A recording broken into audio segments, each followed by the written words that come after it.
and welcome to Where Life Resumes. This is a new series. It's called the Innings Defeat Podcast. I have Avi Seth with me, and he'll tell you why it's named so. But Avi, for all who don't know him, has traded allegiances to England in a very recent past. And that means it's not a good day for him. It may not have been an innings defeat there at Wankhede, but for someone like Avi, it might feel exactly like it, does it not? Yeah, I was. I wanted it to be an innings defeat because that would have been easier to swallow. A 140, 150 all out. But good time to be a Jacob Bethel fan. Good time. Your Good jersey days tells that. for Yeah. good days coming for RCB ahead. But yeah, it's quite funny. I don't. I support England. I also do not support RCB anymore.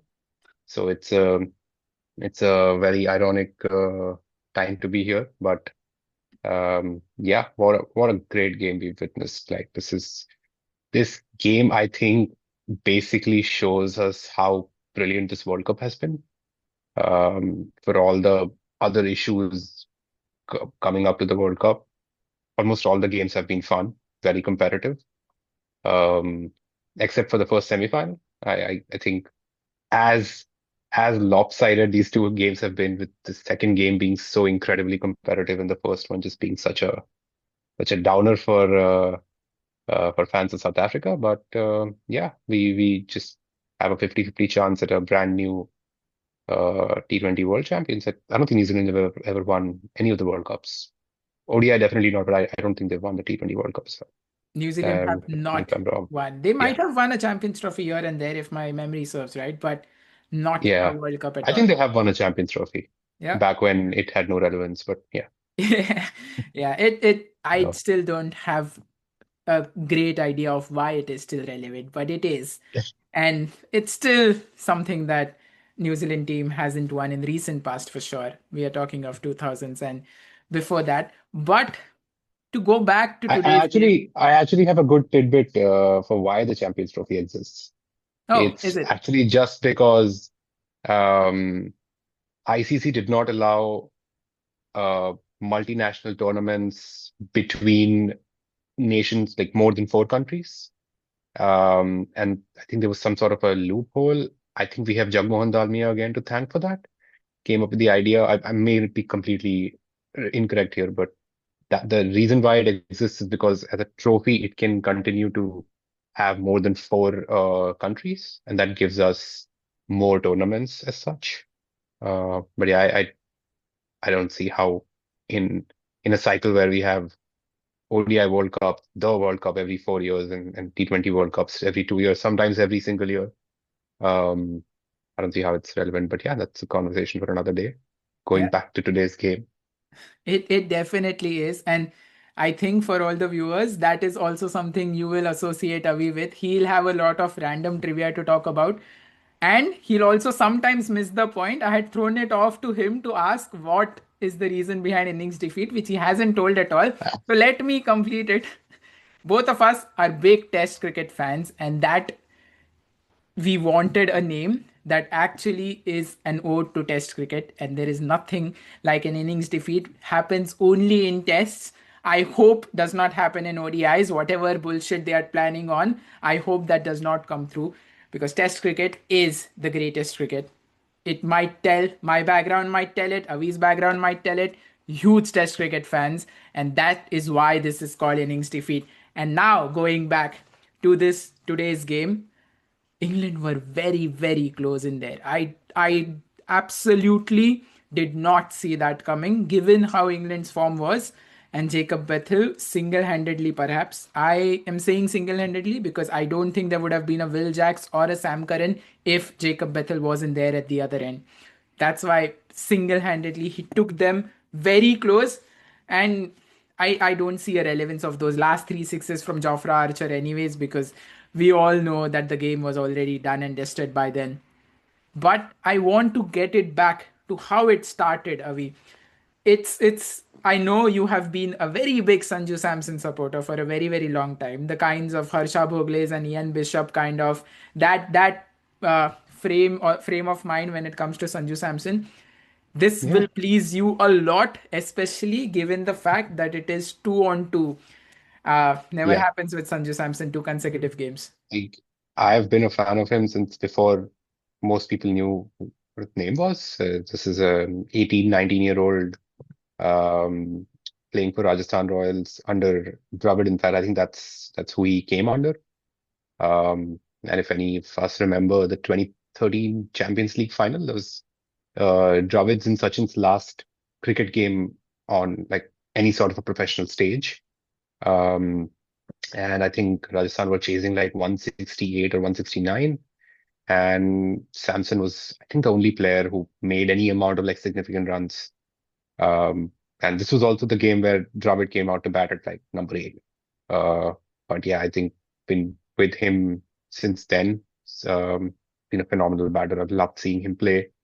I have always said that I since before like we started seeing the likes of Abhishek Sharma or Finn Allen come through where these guys literally redefined playing by the sword. Like they are an evolution in the way Sehwag or like Gilchrist played the game.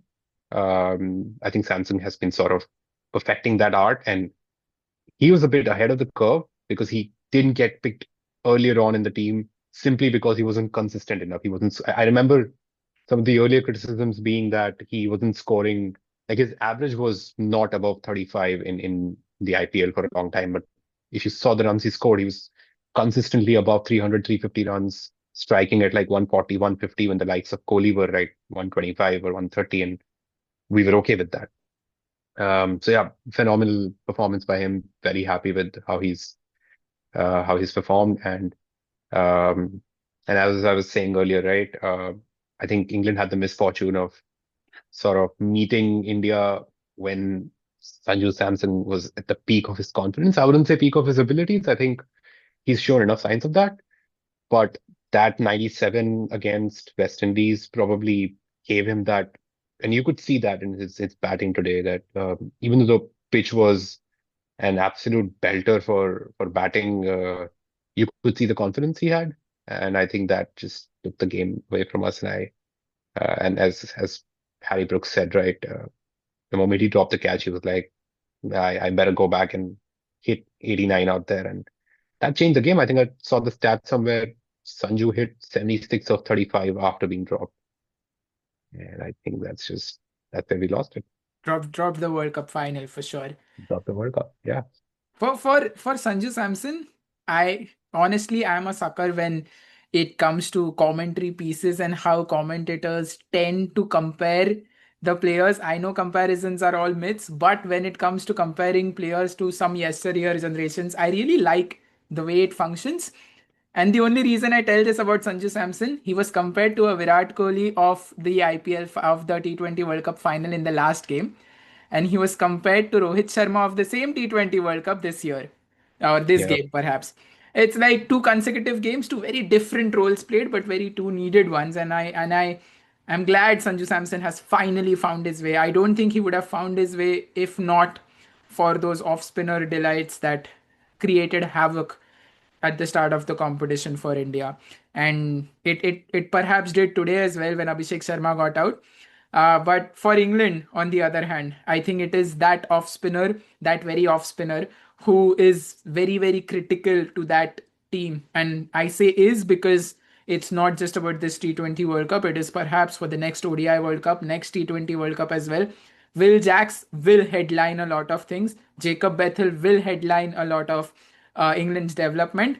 Meanwhile, someone like an Adil Rashid, someone like a Josh Butler, I don't think your team has more left, a lot more left of those two. Yeah. I think um well, it's pretty sad for someone like Joss Butler to, I guess, have to end his career like this. I don't, He's as not much as ended I it have yet. followed him. Yet I at know. the time we are For recording this, he's not ended it. Maybe when it's I posted, maybe by the time we upload it, we have a Instagram post somewhere, but he's still I think I will playing. have more respect for him as a player if he does end his career right now than give it another rope when he'll be 37 by the time the next T20 World Cup rolls in. I, I I think keeping and then batting takes a toll on you. I don't think he's going to be at the best of his abilities. I don't think he's been the best of his abilities in T20s for a good while now, and I think his power and his sort of acceleration is very well suited in our ODI lineup now. I think that's where he should be focusing his remainder of his career on. But would have definitely preferred a nicer sort of farewell. I don't see him playing the next World Cup, even if he continues playing, which I don't see a reason why. But if he continues playing T20 internationals, I don't see him playing the next World Cup. I don't see, you're right, Abdul Rashid playing the next World Cup. Um, but yeah, to your point, Jacob Bethel, we've gone tired talking about his ability and his talent, and he's just 22. Uh, there's like he becomes the youngest English batter to score in 100 in all three formats.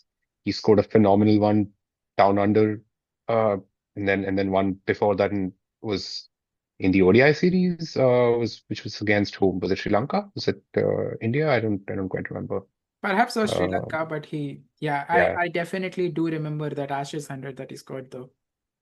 and like all of them, and Ashes 100 being your first Test 100, it's phenomenal by itself. It took this guy, what, 15 years, 13 Yeah. years. So yeah, it's It's it's a to, it's a fact. it took Stokes' first series itself. Stokes was an anomaly there, so maybe you can compare Yeah, that to Stokes, another all-rounder. but yeah, But yeah, but yeah, yeah, definitely yeah. someone we are gonna hear a lot more about. Uh, And I think with Will Jacks, the phenomenal thing is that I think a lot of people coming out of this tournament are going to look at him as a very effective lower order batter when he's not one. The only reason we play him at that position is because we cannot fit him anywhere else. And today, before the toss, I had the slight inkling that maybe we'll go with Jacks as an opener and push Butler down the order. Perhaps a bit too radical for a semifinal, but Will Jacks is a genuine batter. Like he's not someone who is very effective at lower order, and that's why he's good. No, he's just genuinely a very good batter. And he plays at five sometimes for the Mumbai Indians when he does. yeah, For RCB, he played yeah, at four, and yeah, still and now for England he's playing at six. All those positions he's still acing it, like he just owns those. So it's a treat to have someone like him around there. yeah. And I think unless we are serious about Rayan Ahmed as an actual opener, which I mean it could just work. I think Phil Jackson, Phil Salt can be a devastating combination. And that goes to my point about sadly what is Joss Butler doing in this lineup.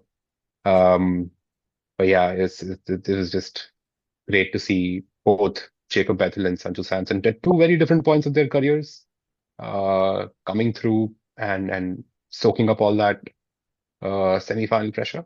Um, and it boils down to what nearly 500 runs being scored in a T20 international, and that's what Mumbai gives you. So It is what Mumbai gives you for sure. And it is ironic because 499 runs exact to be scored. We yeah, had one century. We almost had another century. We had a lot of sixes, a lot of boundaries. And yet, the entire game to me was decided by a crucial relay catch by Aksar yeah, Patel and Shivam Dubey. And I thought that was the difference. The catching was the difference. The way Aksar Patel yeah, was on the field today. Also, how Hardik Pandya was on the field today. Not like Jacob Bethel would have made any difference in that last over if he had stayed. But even to catch him short of that second run when the ball had gone yeah, well down to the boundary, that was impressive. And Hardik, I don't think these things make the highlights anyways, but Hardik, at least three times of what I remember, saved the double to come through. He made sure the batter did not come back on strike. And that these yep, kind of contributions often overlooked, but huge. Harry Brook, as you said earlier, 76 runs was the deficit Harry Brook's drop catch costed. India's fielding has been abysmal right through. yes, England rather have been rather a little better. I thought before that catch their accuracy was somewhere about higher 80s. Went to the other side of it, I think 84, 85 by the time Harry Brooks drop happened. But that was the difference. And there again, the way you handle pressure, it becomes of paramount importance. yeah. And 250 is always a very, very difficult chase. It can be a tricky chase in an ODI World Cup. We're talking T20 here. It becomes even more difficult when you basically only have 16 overs to hit, because the one player who somehow we all keep forgetting about from an impact perspective, because he's just set such incredible standards where we're just like, if Bumrah gives under 8 runs, that's just the norm now. And it's something most players would dream of, but it's just phenomenal how impossible it is to hit him. And ever since I've watched Jared's video on how difficult it is to hit sixes off of Bumrah, see someone hit a six off of him, I'm like, yeah, that's rare. And the way he bowled his last 2 overs today, I think it was in really good captaincy from Sky to ensure to hold back Bumrah and give him those 2 overs there, because um, that's what Comp said, right? You see off. It was a really good job by both Bethel and Curran to see off Bumrah, but then once you see off Bumrah, you barely leave yourself with enough room to catch up. And 3 good balls, and you're all done. And that's what Bumrah does, and that's what Bumrah did last year and like last World Cup in the finals. So I think it's a cheat code. It should frankly be illegal. I think all of us should petition against the ICC. Bumrah should not be allowed to play anymore because I don't think he's human. I don't think he's mortal. This is just insane how he can just nail those Yorkers time and time again. And 250 against a team where 4 overs are, he basically throws down those 24 balls and gives like fuck all the opposition. It's insane. And I think we need to talk about him more, because I think we've just taken it for granted how bloody good Yeah. he is. And it's surprising because we say that of Bumrah in T20s, we say that of Bumrah in ODIs, we say that of Bumrah in tests, while for a cricket fan will know how different these three are. Completely Yeah, different ball games altogether. And still to have that same impact. I mean, I wouldn't hit 24 Yorkers or even close to it, even on a Cricket 07 game right now.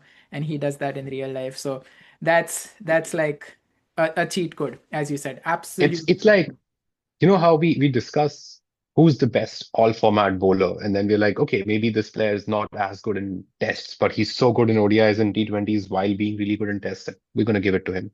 I think Bumrah is just the best bowler across all formats individually. Um, and at this point of time, I think he's the world's best cricketer. Yeah. Um, like I don't think you could have said that about a bowler, fast bowler, and a fast bowler from India at any point of time in the last 20, 30 years, maybe Perhaps, even, perhaps even more. We yeah, talk. The last person I see as a complete cricketer who dominated world cricket for a bit was of the likes of Kapil Dev's. When it comes to bowling, perhaps not yeah. like not batting. We might have had generational batters coming through, but when it came to I bowling, think someone from a couple of people from India probably were there yeah, for a bit. Maybe for like 20, 25 years, there was this one guy. Not a lot of people would remember his name. Went by Sachin. Maybe him, but yeah, yeah, yeah. Maybe the other guy who just about did that to England a long time ago. So. Yeah, yeah. There were a but few with yeah, the bat. With the ball, it wasn't a lot. And Bumrah is just an absolute gun. yeah, And it's like there is a price we pay when we talk of Bumrah. He cannot play all the games. Uh, his back doesn't may or may not allow him. I don't know, and I don't want to get into at all of how much more of Bumrah do we have in terms of the longevity, but it does not matter. I think I yeah. think in the last few years he's already done what he has to. Uh, and on the other hand, I think you briefly touched upon the South Africa New Zealand game as well. There is not a lot to talk about. However, I think that New Zealand game, that perfect New Zealand game, having that completed, you almost be like, how good can New Zealand, how more good can New Zealand be? Can they top it off or not? It's often better for a T20 World Cup campaign to have your best reserved for the last. I still Yeah. think India's got that one extra step to take. There are a lot of loopholes still that India can figure out. Perhaps a Varun Chakravarti to come into the picture, perhaps an Arshdeep to bowl well in power plays. So many things to look forward to. New Zealand perhaps have I had mean, a perfect game. when the first innings today got completed, I would say that, okay, India has probably covered all their issues, but turns out the pitch was just an absolute highway. And if not for a couple of drop catches, or maybe if Karun played a little bit more like he usually does, or if Brooks stayed around for longer, England would chase us down. So it's yeah, India does definitely has their issues coming into this. I feel like with that New Zealand South Africa game, New Zealand's just done that thing again where they come into the tournament as a full member nation, and that's all that you think of them. They're a full member nation. They're not an associate country. They're they're there, and they They yet are not even again, underdogs. They are not yeah, they're favorites, not but they are not underdogs. They're not underdogs favorites. either. They're just a full member team, and uh, they just somehow enter the finals. I don't understand how they keep pulling this off. Um, and they always tend to face absolute favorites in the finals, and they come mighty close, which is really funny to me because I would say going into this, India and South Africa were India were definitely strong favorites. England were not. I think coming out of the World Cup, I would say England have overperformed despite all of their shaky starts in the group stage. They have definitely overperformed. All thanks to Will Jacks and Sam Curran, and Sam Curran as always. But South Africa, I wouldn't necessarily say came in as like absolute favorites, but they definitely showed their strength and then just did South Africa things in the semifinal. I would say actually it was less of South Africa things. That was just one guy going I absolute don't hell for yeah, leather. I don't think this was a Uh, choke. If you are Yeah, it calling wasn't a it choke job, reward, but like, this is way what do far you do from choke. when It's someone most work. decides to hit 100 of 33 balls? You can't do anything at that Yeah. point. You bow to them and just be like, Yeah, like we'll come back bad next day. time to try it again. Yeah. But yeah, this is a very uneven contest. I would say on an average day, India New Zealand in the finals is probably more lopsided than India South Africa was last year. Um, but I just don't know.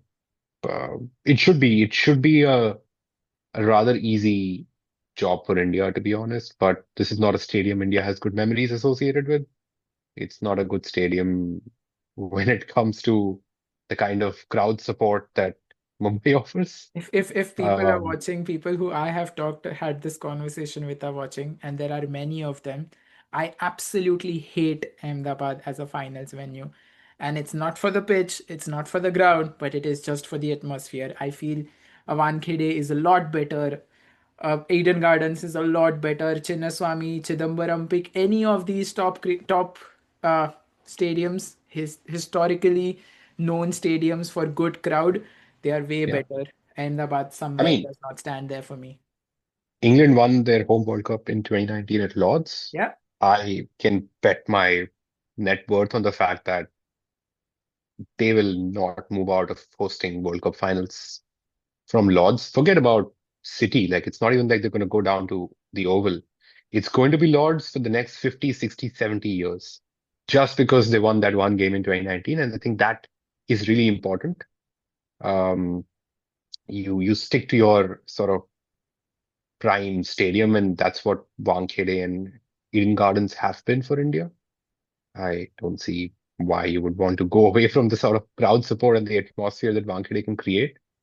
I have been at Wankhede for so many times as the sole Rajasthan Royals fan in a Rajasthan Royals t-shirt, sitting in a sea in an army of blue. It was a good game though. We got Mumbai Indians down to 30 for 4 and we eventually won the game. But the kind of crowd home support that Wankhede can offer, I think, is unrivaled in India. Um, but yeah, as far as the game goes, I don't know.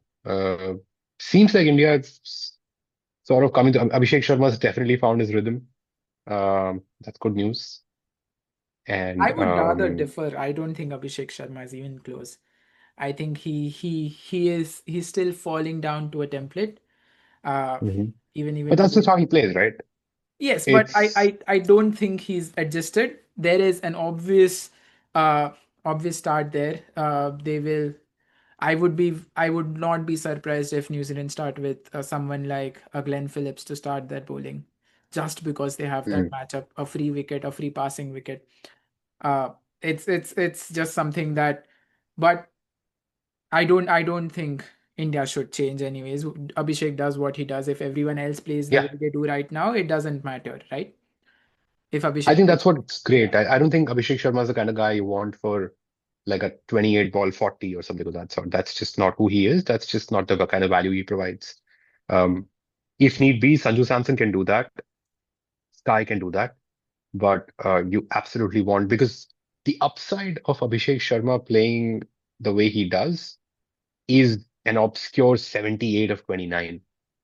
And that upside is far more valuable to me than him potentially scoring a string of like 20 ball 30s. And I don't want him to go down that route. Um, I think it's absolutely fine that he had three ducks in this tournament. He's young. I think for the finals especially, right? Like we have the batting can stay as it is. I really hope there is no change in that batting lineup. You do whatever you do with the middle order as long as they are aware, the batters are aware what numbers they are going to play at. I am okay with it. My problem is on the other side. If you are with the ball, I would rather have Jasprit Bumrah open with Hardik Pandya if Tim Seifert and Finn Allen exist in the second over as well. Unless Hardik Pandya or Arshdeep, whoever bowls the first over, if they are able to get one of them out, then sure, stick to your guns. If not, bring Jasprit Bumrah in before they are settled, because I don't like this combination and the way they have played, especially when it comes to just knockouts and bossing oppositions. So rather than keeping Bumrah aside, bringing him in when they are 4 over 60, you would rather have them when they are 1 over 15 or something. So you're talking about not bringing in Bumrah uh, Instead of basically any time between in the middle overs. Basically, he doesn't No, bowl. So I'm saying when Bumrah starts at his first at fifth over right now, you rather open the bowling with Bumrah, get Hardik or an okay. Arshdeep back at the fifth if you need. Let Bumrah's first over, first power play over, instead of it being the fifth over, you start with him, make him bowl the first or the second, third, one of the top three, give you the best chance to get rid of the two batters before they are set. If they are set, even the edges fly for sixes. That's a fair point. I can see that. My only thing is that if you want Bumrah's maximum impact, I think you want to have at least two of his overs go down in the final phases of the game, because Yeah, I think he's definitely. the only bowler in the world who can basically look at 30 or 40 and be like, oh yeah, I can do that. Yeah. And I think that you've got no replacement for that. Yeah, he's done that And 30 on 30 on a yeah, he's World Cup done that semifinal in multiple World times. Cup So final last year. So yeah, he's way more capable, and that's what it is. Sanju Samson said rightly as well. The man of the match should have been Jasprit Bumrah. yeah, Not that it would have been. Not that Sanju Samson was any less deserving, but just for the impact. And with Bumrah, you always have impact.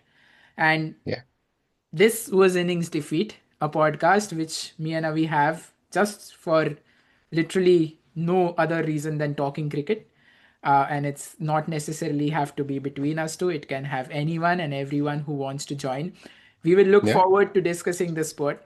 And because it's an ode to Test cricket, I will end this at a one specific point. To quote Virat Kohli from 2016, we should have five Test centers, period. Let us know what your thoughts are on this comment as well as everything we have blabbered about for these last 25-30 minutes. Thank you for whoever has joined. Thank you for everyone listening in whichever modes you all are. Don't forget to subscribe to our channel. Don't forget to like and share this video amongst everyone you can. And don't forget to comment your opinions. And we would love to discuss. Yeah, this has been fun. Let's keep the discussions going. Let's see how Sunday turns out to be. I'll actually be in London watching the game, so let's see. It could have been a lot better for you, Could have but it been isn't. could have been a But lot better. it is better for everyone back home in India and everyone supporting India from whichever corner of the world they're as. We'll see you once again after the finals, and hopefully after all of these guys have another trophy for their name.